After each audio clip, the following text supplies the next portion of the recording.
The Oklahoma City Thunder have made the jump from being a solid team last season to being a far more consistent and great team this year.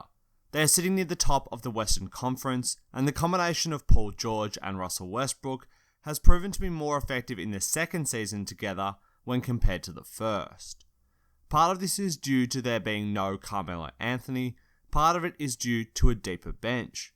But the main few reasons are probably that even better defense, the effort of Westbrook on that side of the court, and the incredible leap taken by Paul George from all-star level player to an MVP candidate. But behind the amazing play of their stars, including Steven Adams, there lies a core group of role players who help hold this team together. Players such as Jerian Grant, Terrence Ferguson, Dennis Schroeder, Alex Abrines, Patrick Patterson, and Diallo all play an important role in providing shooting, playmaking, and defense, as well as running the second unit. But this video wants to focus on the last and perhaps the most underrated of their role players, Nerlens Noel. Nerlens Noel has always been talented. For a long time, he was predicted to be the number 1 pick in the 2014 draft. But a knee injury saw him drop to the 6th pick, and the Philadelphia 76ers snapped him up. Nerlens would go on to play exceptionally well for a young big in his first season, and he would achieve the rare feat of having 100 blocks and 100 steals in each of his first 2 years. But the changing style of the NBA and the acquisition of Jahlil Okafor and Joel Embiid threw a spanner in the works for Noel. Originally, the 76ers would have believed Noel was their man, but when they acquired Okafor, they reconsidered and began to feature him more than Nerlens. And when Joel Embiid re-emerged from the cloud of injury, it was clear that the 76ers had to move on from both Okafor and Noel eventually. Nerlens found himself then struggling in Dallas, turning down a massive extension and banking on himself instead. We all know what happened next. Instead of having a 4-year $78 million contract, Nerlens signed the minimum for OKC. A huge fall from grace and financial stability, NBA teams were worried about his commitment, locker room presence, and whether he would ever meet the incredible athletic potential he possessed. OKC presented the opportunity to have a clear role and a consistent amount of minutes each night. Nerlens knew he would be behind Steven Adams, and he knew he would be getting around 13 to 18 minutes a night to chop the big fella out. But instead of going to a bad team and racking up more minutes, Noel wanted to show the NBA he could contribute to a winning side. And contribute he has. In the 14 minutes per game he has been playing, Nerlens is showing every ounce of talent he has. He's averaging an incredible 5 points, 5 rebounds, 1 steal, and 1.5 blocks a game in those 14 minutes. This is simply incredible production on a basic level for a bench player. While extrapolating minutes is never a perfect science, a look at his per 36 minute stats gives more insight into the production that Noel is generating for the OKC bench. Per 36 minutes, he averages 13 points, 12 rebounds, 2.7 steals, and a whopping 3.8 blocks. If he was getting these minutes and producing anything close to this, he would be considered one of the best defensive big men in the game. And probably this is because he partially is. Noel has always been an amazing impact defender. It has just been his effort that has, at times, let him down. Nerlens stands at a whopping 6'11" and has a very lean but strong frame. This gives him quickness that most NBA big men simply don't possess. And to make up for the fact that he may not be as strong as some bigger NBA guys, he has some of the longest arms you've ever seen. Noel is a bit of a beanpole, but he's a guy that covers a lot of space vertically and horizontally. Watching him play defense is like watching the Energizer Bunny running from battery to battery. You need him to show out on a hedge and then run back and protect the rim? Easy. Need him to close out on a 3-point shooter, then guard them on the perimeter as well? Easy. Nerlens is one of the most versatile defensive big men, and it has a huge impact on the court. And it translates statistically also. When Noel is on the court, the Thunder only concede 100 points per 100 possessions, one of the best marks around the league. But this is when he's playing with the second unit players that aren't necessarily the best defenders. If you look at when Noel is on the court with the other defensive superstar, Paul George, OKC only concede 96 points per possession, a level that would easily be best in the league.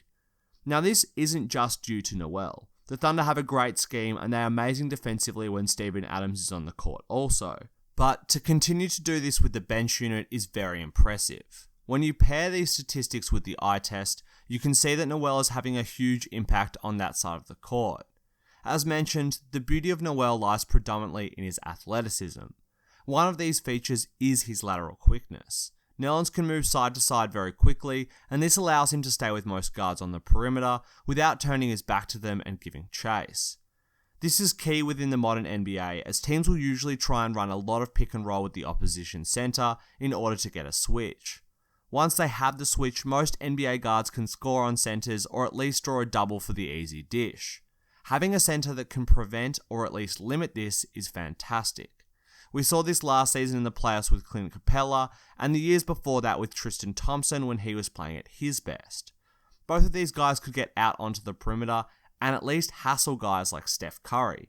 They couldn't stop them for the full course of a game, but late in the shot clock, deep in the perimeter, they make it tough. And as a coach, that's all you can ask for. Noel is perhaps one of the best players in the entire league at this. Not only is he quick laterally, but his super long arms spread far and wide across the court.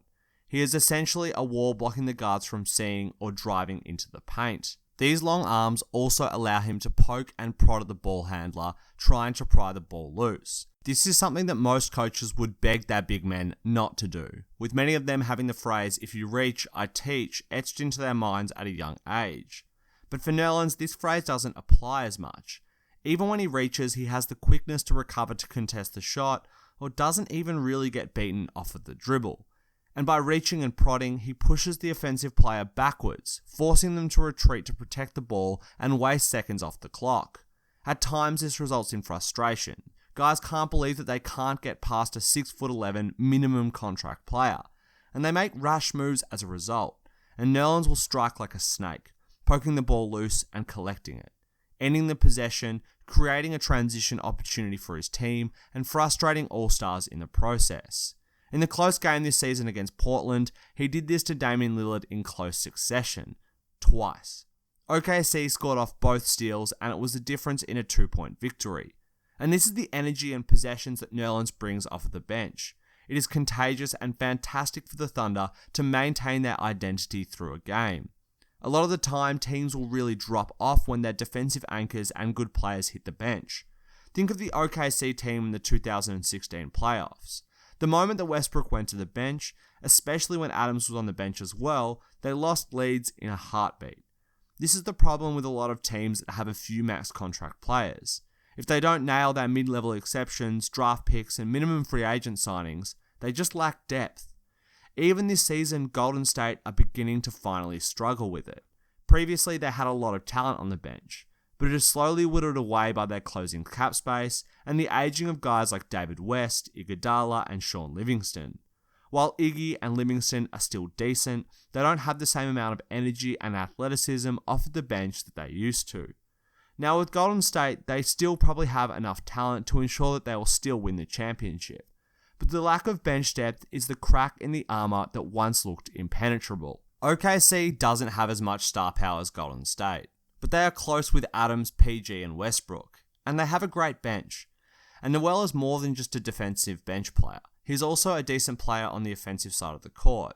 He sets strong screens, rolls to the rim, and can catch lobs that a lot of players can't grab.